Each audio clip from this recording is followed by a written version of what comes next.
Hello everyone, today I will show you how you can change your photo frame size in Camera app. If you find this useful, then please leave a like and subscribe.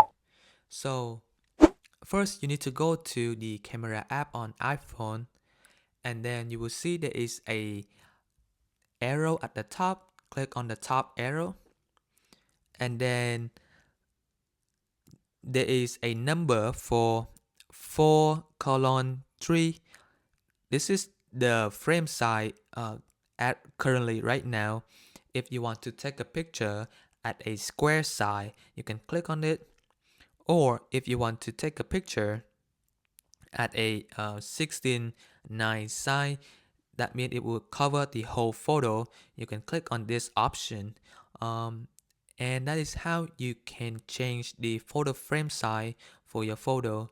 If you find this useful, then please leave a like and subscribe. Thank you.